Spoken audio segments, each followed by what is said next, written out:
I-install ako ng kay Aerox ng NCY full CVT set from NCY Philippines. Very red na pulley set pang NMAX pero pasok sa Aerox. May kasama na siyang backplate, slider piece, bushing, washer, tsaka center spring na 1K yung kasama nito. Binigyan din nila ako ng 1.5 tsaka 1.2 para depende sa magiging preference ko na to. NCY na bola, 9 grams tsaka 11 grams. Clutch springs na 1.5 RPM, NCY clutch AC, tsaka NCY clutch bell. Ang kasama nito is 1,000 RPM ata. Ito na lang muna yung subukan ko. Tapos forged torque drive, tsaka torsion controller. Ito.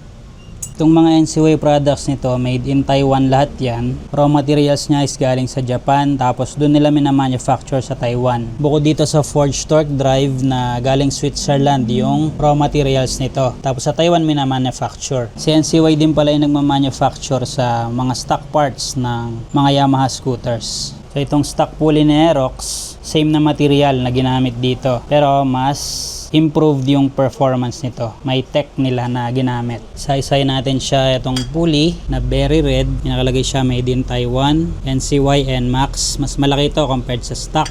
Diameter niya is 142 mm compared sa stock na 130 mm. Makikita natin yung difference sa stock. Sa Aerox ito yung NMAX kasi malaki din. Pero hindi ko sure kung kasing laki nito or mas malaki ito ng konti. Ito naman yung drive face pang NMAX din. Ito same ng size ng stock drive face ng Aerox version 3, 2DP. Ito rin yata yung pang NMAX 2DP din. Mas malapit yung kabitan niya ng Y-tool compared sa stock. Teflon coated siya. Yung parang sa mga lutuan for faster heat dissipation. Yung pulley may Teflon coating din sa loob. Ito namang backplate, nickel chromium yung material niya. Mas resistant siya sa gas-gas, abrasion. Slider piece niya, nylon Teflon, kagaya siya ng material nitong bola, itong plastic na ito. Tapos yung loob niya is copper, pure copper siya, kaya yung weight ng lahat ng bola pare-parehas. Pansin nyo kasi yung mga steel, tapos yung iba brass.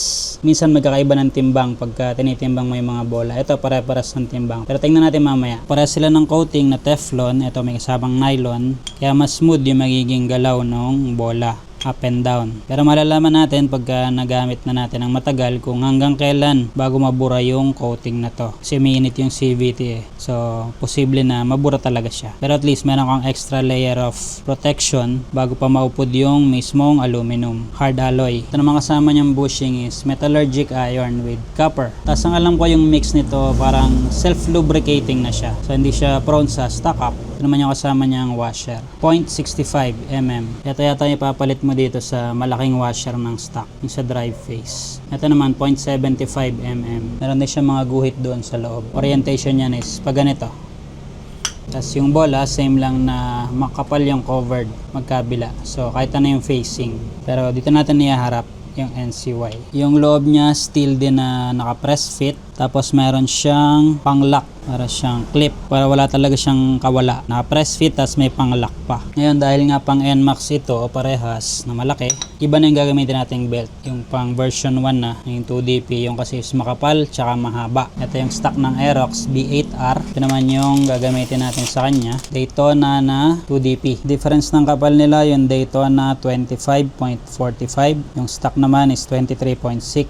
Siguro 24, medyo gamit na kasi ito. Yung haba naman, yung Daytona is 89.7. Yung stock is 88.4. Ito na yung gagamitin natin kasi malaki na yung gagamitin natin na pulley para mas makaangat siya. Ito namang clutch ni NCY. Pansin niya meron siya dong parang cooling fins para mas mabilis lumamig yung clutch. Iwas sa overheat. Heat treated yung plate nito. Tsaka itong plate dito. Yung material niya para siyang Kevlar na may halong copper. Iba siya compared sa stock. Tapos malapad siya. May kukumpara mo sa stock. Mas mahaba din ng konti. Yung timbang naman itong dalawang ito, mas magaan yung NCY. 1,050 grams yung stock, yung NCY is 1,000 grams lang. Mas magaan siyang maiikot ng makina. Clutch ni NCY is heat treated siya. Pero ito pintura to Tapos meron siya ditong wing na maliit na reinforcement. Yung stock wala. Ayan lang yung stock.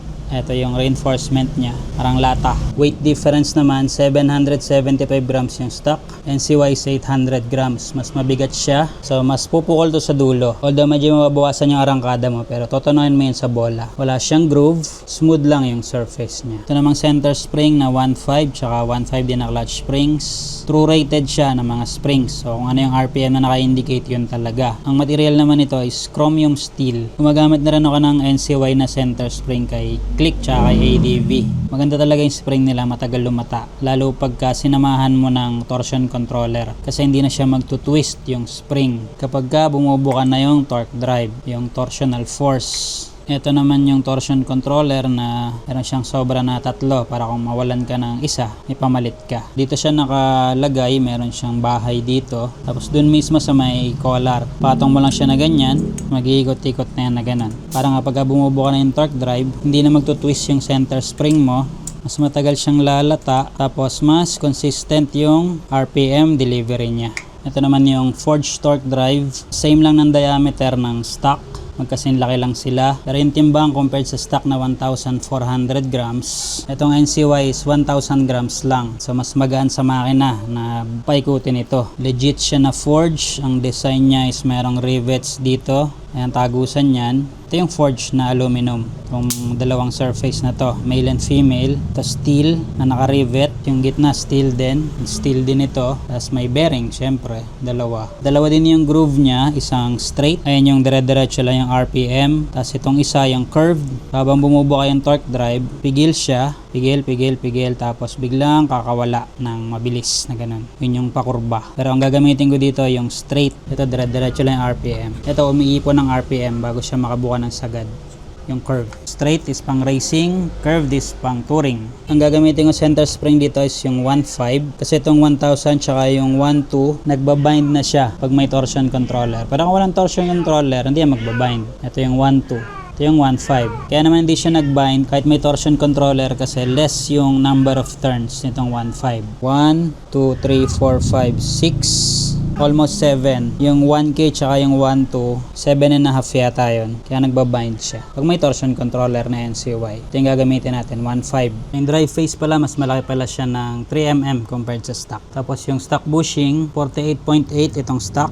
NCY is 49.4. Mas mababa siya ng konti. Pero nais ko na yung spacing niyan para sa belt alignment. Pakita ko na lang sa inyo. Yung bell, nakalimutan ko din banggitin na nakabalance to. Nagkataon lang na ito, balance na siya. Binubutasan kasi nila yon para mabalance nila. Ito wala na. Kaya parang ganyan. Ito stock. May mga butas, kita nyo. Para mabalance yung weight niya. Para less vibration. Yung spacing sa tuning washer tsaka sa belt alignment. Ang ginawa ko, itong backplate washer na 3mm yung sukat. Papalitan ko siya nitong 2mm. Ito, pulley washer to ng ADV. Nalakihan ko lang yung butas para same siya ng size nito. Naka-chamfer yung loob, kabilaan, pati yung labas, yung edge. Kabit na natin tong 2mm na backplate washer. Ginamitan ko lang ng rotary tool para ma-resize ko siya. Ito yung stock nga na 3mm din natin gagamitin. Yung bola, 11 grams straight. Meron ako dong 9 para pwede ako mag-combine 9-11 or straight 9. Depende sa magiging preference ko na arangkada. Ito muna yung magiging baseline ko. Babaguhin ko pa yan. Depende sa resulta. Ang target RPM ko is 6,600 RPM. Pwedeng tumaas kapag yung unang piga mo na malalim. Yun kasi yung max torque nung nagparemap ako sa graph ng dyno. Baseline, straight 11. Tapos 2mm na tuning washer. Dalawang 1mm. Yung bushing, yung tatlong guhit, paloob na ganyan. Tapos yung tuning washer na 2mm. Yung isa pasok pero yung isa hindi. Pero okay lang yan kasi kapag ka naman naka full closed, may gap pa. Malaki pa yung gap. So, walang problema yan. Baga hindi siya tutukod kasi may space pa. Kahit naka full closed yung pulley. Wala rin siyang sabit sa spacing natin na ginawa nating 2mm lang yung backplate washer. Lang sabit sa likod. Kabit natin yung 2DP belt, yung text, iharap ko na lang sa akin. Tapos pag next time na nagbaklas ako, ganyan pa rin yung orientation. Para yung lapat, tama. Drive face, kabit natin.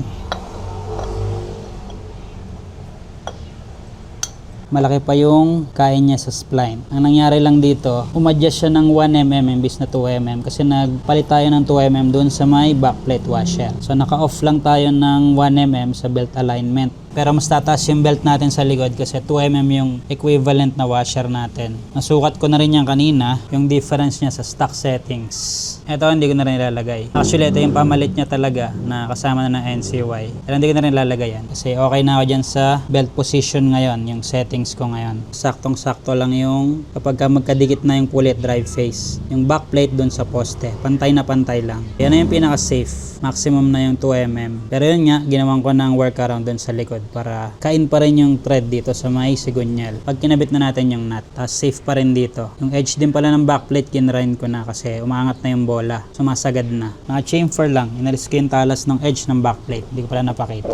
Kabit naman natin tong stock washer. Manipis na lang siya. Yung sa version 1 at version 2, makapal yun eh. Tapos yung nut niya, 19mm na. Stock washer, tapos stock nut. Kita natin ng konti, 19mm. Ganyan, laki pa nung kain nung nut sa thread ng sigunyal. Safe na safe pa. Hindi ko napakita yung timbang ng bola. Ito na lang try natin sa 9 grams. Sabi ko kanina na dahil copper yung core, pare-pares ng timbang. 8.9, 8.9, 8.9, 8.9, 8.9, 8.9. Precise yung timbang ng NCY na bola. Ito namang torque drive, dagdagan ko ng konting grasa. O konti na yung laman eh. Ito lang sa butas. Sa may 3 pins. Kabit ko na yung collar na may torsion controller. Actually, ang higpit nito eh, yung o-ring. Nahirapan akong alisin to eh. Pero pag natanggal na, madali na siya. So yan yung mga bulitas, tapos yung base ng torsion controller. Ay added height kasi to kaya nagbabind yung 1K tsaka 1.2 kasi madami yung rotation ng coil. Actually wala rin akong choice eh. Kung gusto kong gamitin yung torsion controller, ito talaga yung gagamitin ko. Yung 1.5 RPM kasi ito yung walang spring bind. Pag naka full open na yung torque drive. Ito pa lang sa clutch. Then, naglagay ako nitong 1mm na male torque drive washer. Kasi pag walang washer, medyo nakaangat na ganyan. Pero hindi kain lahat ng clutch lining material. So pinangat ko siya na ganon para almost flush siya dito. Lapat lahat sa bell. Kahit sa stock torque drive ganon din. Nung kinabit ko to sa stock bell or NCY bell. Pero ito talaga best partner din sa NCY bell din. Kailangan nyo lalagyan ng male torque drive washer para lapat lahat ng lining material sa bell. Center spring, clutch, torque drive nut na 39mm. Ito mas matibay din daw ito compared sa stock. Iba yung material din ito. Dapat lang natin yung flat side sa ibabaw para hindi magasgasan yung pintura ng plate. Hand-tight natin.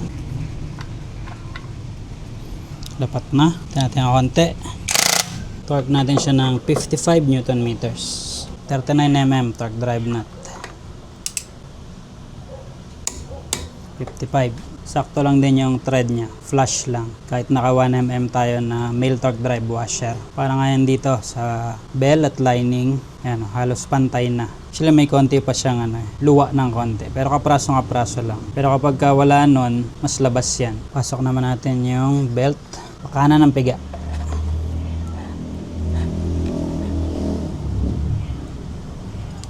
Tapos pasok natin dito. NCY clutch bell na walang groove. Tapos stock nut.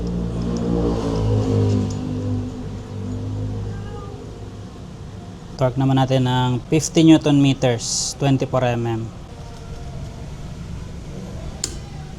50. Walang sabit yung bell kahit inupod natin yung clutch. Pulley nut naman 19mm, 47 Newton meters. 47. Start naman natin yung motor, tapos tingnan natin yung play ng belt.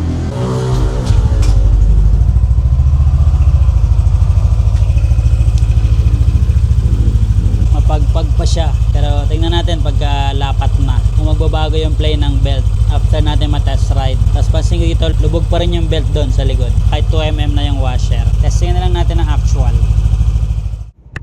So time check, 6:48 ng umaga. Testing na natin kahit medyo gloomy ang panahon, medyo naambon-ambon kasi may bagyo. Testingin muna natin yung super slow speed para makita natin kung may dragging dun sa clutch. Yung kagat pala niya sa 4,000 RPM. Yan yung mahinang kagat. 4,000 RPM. Tapos yung super slow speed, kung may dragging, testingin natin.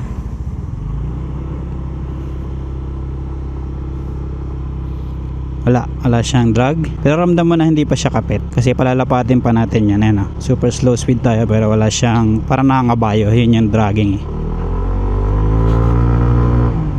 Yung unang baon naman niya na malalim, nasa 7,000 RPM. Okay na yun sa akin, yung sa bola yun. Tapos kung halimbawa hindi makatulak yung bola natin para mapiga niya yung center spring na 1.5, magbibigat ako ng bola doon para makasagad yung shift ng CVT natin. Or maglalambot ako ng center spring, maghahanap ako ng center spring na hindi nagbabind kapag may NCY torsion controller. Yung belt, palalapatin ko pa din, hindi ko pa siya pinipiga ng malakas kasi mag-slide yung belt. Pag bago belt niya, wag niyo muna bibiritin. Palapatin nyo muna para hindi siya mag-slide. Medyo malayo din naman yung pagtetestingan natin. Ang kukunin natin dito is 0 to 100 kasi meron akong baseline nung all stock tapos nung naka pipe remap. Tapos ngayon tetestingin natin na naka CVT kung magbabago yung acceleration, kung mas mabilis siya. Pero palapatin muna nga natin yung belt at bagong kabit pa. Actually pati yung pulley drive face kailangan mong palapatin lahat yan. Bell and lining, magbabago pa yung performance yan kapag kalapat na. Pero so far okay naman siya, smooth sa low RPM. Wala akong nakaramdaman na excessive vibration, smooth lang siya. Parang same siya ng stock na smoothness na lapat na yung lining. Yung lining ko kay Aerox medyo lapat na yun eh. Wala na siyang drag. Nung una kasi, nung brand new, ramdam ko na merong konting drag pa sa slow speed kasi nga hindi pa lapat yung stock clutch lining sa Bell. Ito, papalapat tayo din ngayon para mas sumoko yung performance para sa mga next testings natin. Mas lapat na siya. Magdidepende sa magiging resulta ng test natin ngayon yung magiging adjustment ko sa CVT. Tutunukin natin ito na ma-maximize natin yung potential ng NCY full CVT set. Yung ECU din natin mag-a-adjust pa yan sa bagong RPM ng setup natin. May adjustment din yung ECU. Nagbabago yan eh. Nag-iiba din yung RPM niyan. Tapos yung belt naman na medyo lubog nga dun sa forged torque drive. Medyo angat pa yan ng konti kapag medyo lumapat na yung belt. Pagka numipis yung belt, angat yan dun. Tapos mas tataas yung RPM. Pero yung sagad niya sa taas, hindi na masyado makakasagad pag numinipis yung belt. Pero yung initial niya, yung torque, mas lalakas. Depende sa kayang i-close ng torque drive. Ito kasing forged torque drive, sobrang lapit talaga nung close niya. Kaya mahirap pa sampahin to kahit yung spacing natin is sagad na. Maximize na yung spacing natin sa tuning washer. Ganun na talaga yung angat niya. Although pwede ko pa siyang dagdagan ng 0.5. Gagawin kong 1.5 naman yung backplate washer. Pero okay na ako dito. Ito na yung pinaka-safe na backplate washer 2mm. Hindi ko rin pala natimbang yung pulley set na compared sa stock kasi factor din yun sa tuning para sa magiging adjustment mo. Kasi kapag mas magaan, mas ma-RPM. Pero depende pa rin talaga sa resulta. Ang titignan mo talaga yung RPM ng motor. Siyempre, paparamdaman mo rin kung gusto mo ba yung takbo, yung alis niya. Ang tinotono ko dito pala is pang may angkas, pag angkas ko si OBR. So pag na-testing ko to na satisfied ako sa buhat power niya, okay na ako doon. Yun na yung tono ko. Sa springs naman yun. Springs kasi ang magdidikta yung sa buhat power or sa torque. Yung sa bola naman is kung anong RPM ka lang magi-start na mag-accelerate yung malalim na piga. Yung sa clutch springs naman, ang tinitingnan ko lang dyan yung engagement at disengagement sa bell. 18 kph yung disengage na yung clutch sa bell. Same lang din ang kay ADB, okay na ako dito. Ganun lang din. Nung naka normal pa ako na clutch tsaka bell kay ADB. Ngayon kasi naka speed tuner direct dry clutch ako kay ADB. So walang disengage yun. Para kang naka friction zone kapag naka minor ka. After din pala nitong testing, dadaan ako ng Yamaha kaso parang sarado pa yun. Inako ko ng oras yung magbubukas. Bibili ako ng genuine naman na 2DP belt para ma-compare ko sa Daytona yung specs. Kung same lang ba ng haba at lapad. Bago natin kunin yung 0 to 100 nya, pakita ko muna sa inyo yung 0 to 100 ng all stock tsaka ng naka pipe at remap. JVT version 2.1 na pipe. Silent killer tapos remap ni M-Works Scooter Shop M-Tuned. Bago tayo magpalit ng pipe tapos remap kay Aerox, kunan muna natin siya ng 0 to 100 na baseline acceleration. Itong guhit na to, makalagpas nung isang yun na orange. 0 to 100 normal riding position.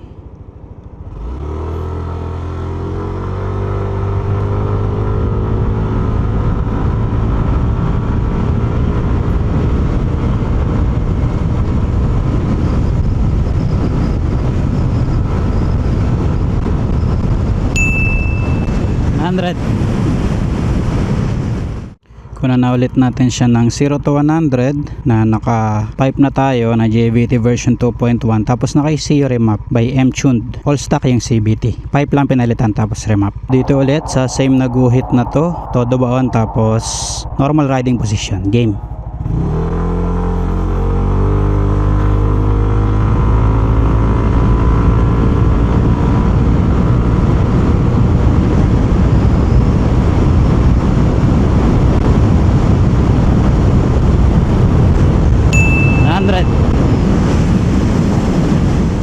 Game 0 to 100 tayo, normal riding position. Tapos todo baon lang. Clear naman, wala sa likod, wala rin sa harap. Game.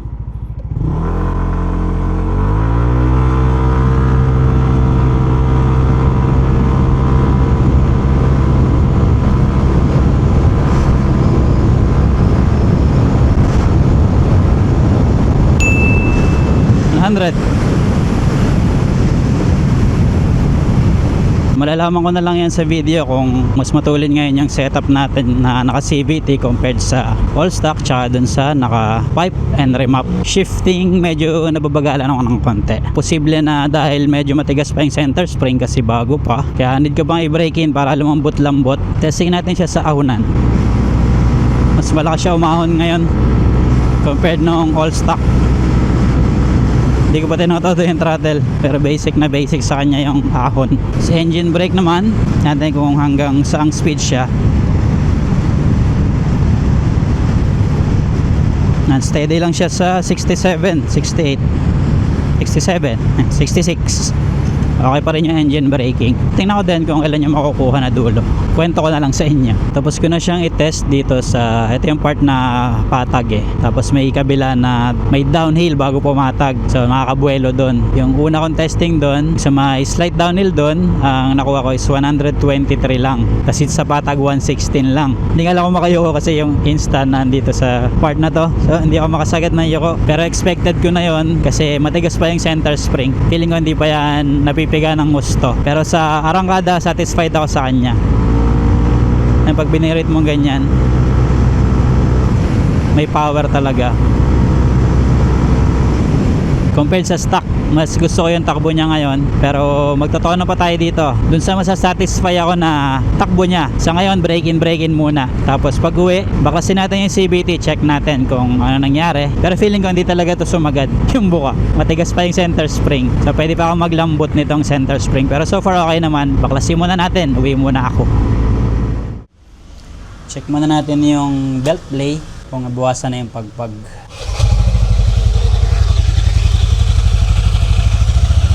Medyo nabawasan ng konti. Lubog pa rin siya dun sa forged torque drive. Baklasin naman natin. Drive face. Hanggang dito lang siya umaangat. Pulley, same din, hindi siya sagad. Pero mababa yung position dito sa baba. Teflon coating sa pulley, medyo bura na agad. Pero yung aluminum na yan, matagal yan mauuka. Yung coating lang niya, mabilis matanggal. Bell, parang half pa lang yung lumalapat. Pero wala siyang dragging sa testing natin. Clutch. Yan pa lang yung lumalapat sa clutch. Kailangan pa talaga itong i-break in para mapalapat natin yung buong surface na yan. Itong kabila, kapraso pa lang yung lapat. Saka yung pangatlo. Dahil hindi masagad yung buka dahil sa spring na masyado matigas, gagawin kong adjustment dito, itong 1.5, saka yung torsion controller, aalisin ko muna. Tapos ipapalit ko yung 1200 RPM. Napalitan ko na yung center spring, ito yung 1.5, 1.2 na yung nakalagay dyan, tapos wala na yung torsion controller. Alis ko na pati yung mga bulitas. Tinimbang ko na pala yung pulley drive face, kasama yung bushing tsaka backplate. Yung stock is 775 grams, yung NCY is 800 grams. Mas mabigat yung NCY, so mababawasan ng RPM. Kaya kailangan talaga magagaan ka ng bola dyan. Yung belt naman, ito yung Daytona belt. Pinalitan ko siya ng genuine na 2DP belt. Nabili ko kanina. Yung 2DP ng Yamaha 26mm, yung Daytona 25.45, 89.7 cm yung haba ng Daytona, 90.2 yung 2DP na genuine Yamaha. Kaya yung sampa niya ngayon sa forged torque drive, ito yung Daytona, mababa, nakalubog. Ito naman yung genuine 2DP. Mas nakaangat siya, mas sampa. Check naman natin yung belt play.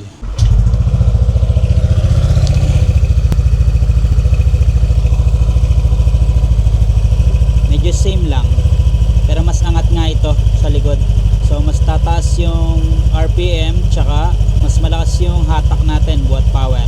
Mas bibilis din ang acceleration nito kasi mas malambot yung center spring natin. Update ko na lang kayo next vlog sa magiging final tune ko dito sa NCY full CVT set. Itotono ko muna ng mabuti sa preference ko na lagi kong ang kasi OBR. Doon ko siya itotono. Tapos arangkada gitna yung gagawin kong tono sa kanya. Hindi man kasi importante sa akin yung dulo. Ang importante sa akin yung overtaking power.